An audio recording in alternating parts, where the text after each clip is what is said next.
In a quiet little town, a young boy is hiding something in his house.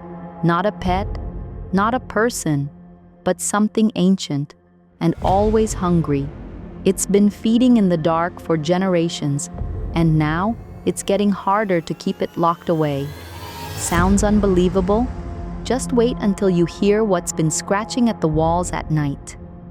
Hi, I'm Mila. Let's jump right into this chilling horror story that'll make you think twice before opening your basement door at night. In the mining area of a small town, this kid, he's waiting for his dad who's about to start his shift underground. This man, he's a single father with 2 kids he's trying his best to raise. While Frank is working in the mine with his friend, they hear something strange. Frank, thinking it's just an animal, decides to check out where the sound is coming from. They head deeper into the mine and find dozens of cloth-wrapped bundles hanging from the ceiling, because apparently horror movies can't resist creepy interior design. Suddenly, that strange noise comes from right beside them, making his friend panic and want to get out of there immediately. Then, out of nowhere, they're attacked by something inside the mine. Lucas, who had been waiting in the car, heads inside to look for his dad. Sometime later, this woman, she's the teacher who runs Lucas's class. After what happened, Lucas didn't tell anyone about it and kept going to school like nothing ever happened. But after school, Lucas would always be looking for something to eat, like a kid on a constant snack mission. When he got home, it turned out the food wasn't for him.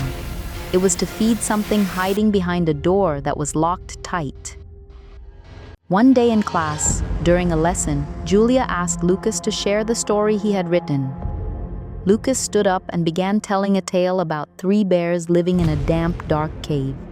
There was the big bear, the small bear, and the baby bear. The big bear used to always protect the small bear until one day the big bear got sick and its body turned black. One day, the small bear came home and saw that the big bear's illness had gotten much worse. The big bear became angry and increasingly cruel because they had no food, but still, they only had each other. The story left Julia amazed, though she had no idea it was actually describing Lucas's real family situation. After school, one of Lucas's classmates noticed poop in his own bag. Naturally, he went looking for whoever pulled the prank and saw Lucas standing nearby. Without a second thought, he accused Lucas and started bullying him. Julia quickly stepped in and took Lucas to the nurse's office to check him over. That's when she noticed multiple old scratch marks all over his body. Feeling like something wasn't right, she decided to look into Lucas's records, just in case her student was secretly running with some kind of biker gang. Julia, who had been secretly trailing Lucas, pretended to just happen to bump into him at an ice cream shop. She invited him inside, offering to buy a cone while casually digging for details about his family, because nothing gets people talking quite like a sugar rush. Julia asked about his mother, only to learn she had already passed away. Then she inquired about his 7-year-old sister, who was living with their father but apparently wasn't going to school. But when Julia brought up his father and what he did for a living, Lucas suddenly walked out, telling her not to follow him anymore. That only made Julia more suspicious about his life. After all, if someone bolts before finishing their ice cream, something's definitely not right. One day, Julia decided to visit Lucas's house to meet his father. When she arrived and reached for the door to knock, she realized it wasn't even locked. Then she heard a strange noise coming from inside, a sound so unnerving that she backed away and left immediately. She'd seen enough horror movies to know when it was time to nope out. Back at home, Julia began piecing together a torn picture that Lucas had ripped up and thrown away. When she finally completed it, the image revealed what looked like a bizarre creature, devouring a person. That night, Lucas prepared a plate of nacho business, kind of like a local street food, but way less fun when it's for whatever's behind that locked door in his house. He set it down on the floor and waited, almost like he was expecting company. Suddenly, something emerged from the darkness and started eating. It was Frank. his father, who had been attacked while working in the mine. In Lucas's story, Frank was the big bear. A moment later, a young boy appeared, Lucas's little brother, or the baby bear. Aiden opened the box in front of him and started eating the nacho business. While Lucas talked to Aiden, their father's angry voice growled from the shadows, forcing Lucas to rush out and lock the door behind him. At her house, Julia confided in this man. He was a police officer in town and also her brother. She asked about Frank and learned that Paul had actually saved Frank's life multiple times when he overdosed on drugs. Frank was never jailed because there'd be no one left to take care of his kids if he was locked up. Julia then mentioned that she had stopped by Frank's place. It looked completely abandoned, but she heard strange, unnatural noises coming from inside. Paul, who knew Frank all too well, warned Julia to stay far away from that house, which, in horror movie language, basically means she's 100% going to go there. The next morning, Julia went looking for Lucas's sketchbook and flipped through its pages. Every single drawing was dark and disturbing, like something straight out of a horror movie. She showed the sketches to the school principal, her face clearly filled with concern. At that moment, Julia began to suspect there might be domestic abuse happening in Lucas's home. The principal then decided to contact Frank and arrange a visit to his house, because apparently walking into creepy situations is part of the job description. Meanwhile, Lucas was out in the forest, setting traps to catch wild animals. But then, he heard something. Peeking through the trees, he froze. Out there in the woods, a police officer had stumbled upon a mangled corpse, torn apart as if some wild beast had been feeding on it, and whatever did this was probably still nearby. A while later, Julia ran into Paul, who was chatting with one of his fellow officers. She asked him what was going on. Paul explained that his partner had found a mangled body in the forest while out hiking. And here's the creepy part. Part of that body was discovered inside the old mine where Frank used to work. That night, Lucas quietly stepped into the locked room to bring his little brother some pasta la vista, baby. Inside, he saw his father, looking twisted and tense, almost like he was holding in, well, something unpleasant. He handed the food to Aiden, but the moment Aiden took a bite, blood began seeping out all over his body. Panicking, Lucas bolted out of the room, glancing back only to see his father looking even more disturbingly inhuman. Sometime later, Paul asked about the autopsy results of the mangled body found in the woods. It turned out that even though the corpse looked like it had been torn apart by a wild animal, the bite marks revealed something far more disturbing. Those were human teeth. At the same time, Lucas's principal came to visit his house. As she was about to knock, she noticed something strange about the place. Since the door was unlocked, she called out for his father, but there was no answer. When she stepped inside, a foul stench hit her, like rat puke, only worse, and there was a strange noise coming from deeper within the house. Curious, she walked further in and spotted a room with multiple padlocks on the door. The eerie sound was coming from behind it, making her even more determined to see what was inside.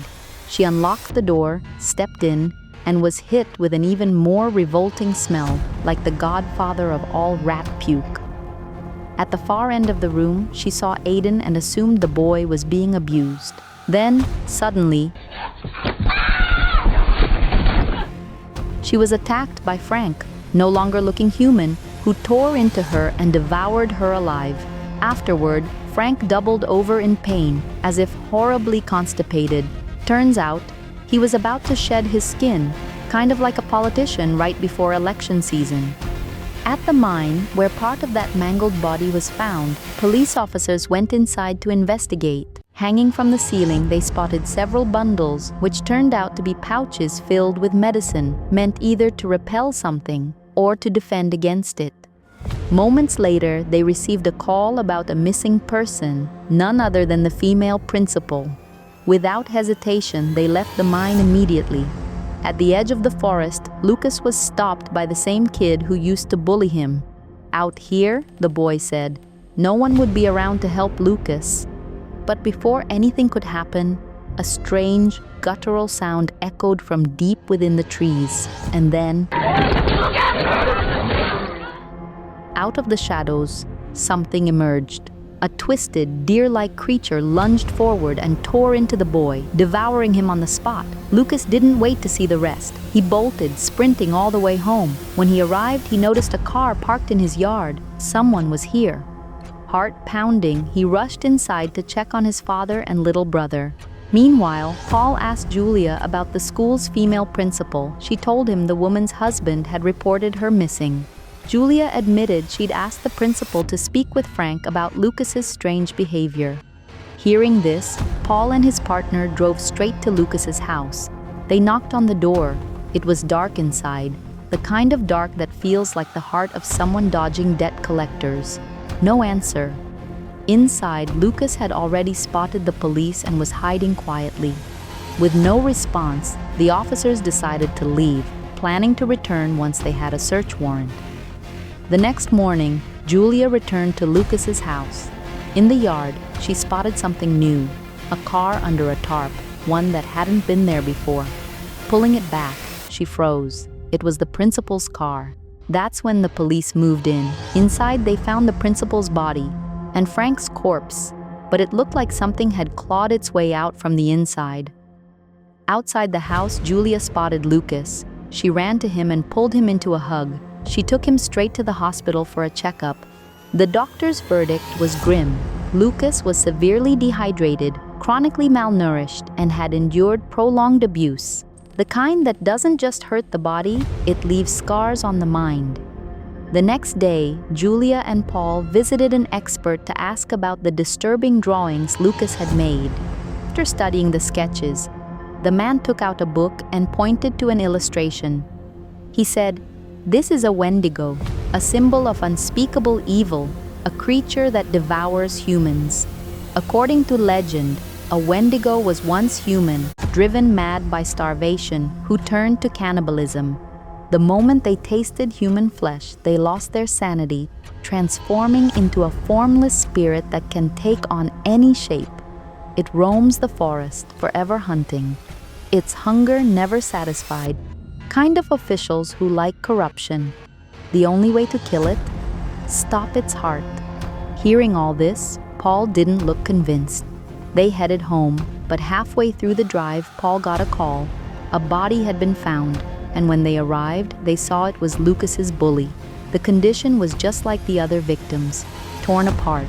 Afterward, Julia asked Paul to take her to the hospital to pick up Lucas. She invited him to stay at her house for a while Paul left an officer posted out front. Inside, Julia gently told Lucas that Paul had found his father dead at the house. But Lucas shook his head. He said, "My father's still alive. The one in the house was my old father. The new one is with Aiden, and they need me to feed him. Then he'll love me again." Lucas showed her another drawing, his hand trembling, when a scream suddenly ripped through the night outside. Lucas's eyes widened. He whispered, "He's here. My father's here." Out in the front yard, the officer on watch heard it too, a low, guttural sound leaking from Julia's shed. He grabbed his radio and called Paul. "There's something weird in the shed," he muttered. Paul didn't waste a second. He was already on his way. Meanwhile, the officer edged toward the shed, gun drawn, his breath visible in the cold air. He pushed the door open and froze. A child was inside, Aiden. Before the officer could speak, a few moments later, Paul arrived and headed straight for the shed. He stepped inside, the air thick and damp, and there he saw Aiden, sitting silently, his back turned, with his friend lying motionless on the floor beside him. Then, suddenly, a similar but not identical situation unfolded. By the time Paul came to his senses, the creature was already gone. He straightened up his posture, getting ready for the next scene, making sure his position matched exactly what the director wanted, and then, suddenly, the creature attacked him again, this time until Paul lay completely still. Inside the house, Lucas bolted out the door and vanished into the night. Julia, who had also run outside, couldn't find him anywhere and decided instead to check on Paul in the shed. Inside, she saw Paul lying on the ground, luckily still alive. After patching him up with the bare minimum of first aid, Julia decided to head to the mine to look for Lucas and his brother. They then took off in a police car, which, fun fact, was also just a prop from the movie. When they arrived at the front of the mine, Julia stopped before going in and radioed the police, letting them know she was about to enter. Alone, she stepped inside, armed with just a pistol and a flashlight. Not long after, she heard something and called out for Lucas, but there was no answer. Venturing deeper, she finally spotted Lucas and his little brother, but Lucas told her to get out because right next to him, the creature was busy eating. The moment it noticed her presence, Julia opened fire. But in the darkness, she couldn't get a clear aim, so she lit a firework to brighten the space and grabbed a metal rod lying nearby. She tried stabbing the creature with it, but it barely flinched, and instead, it got angrier and lunged straight at her. In that desperate moment, Lucas, almost as if the angel of death himself whispered in his ear, stepped forward and drove the weapon straight into the creature's heart, killing it instantly. But Julia wasn't taking any chances. She stabbed the creature's heart again and again and again before ripping it out entirely, just to make absolutely sure it stayed dead. Well, that's how our story comes to an end, folks.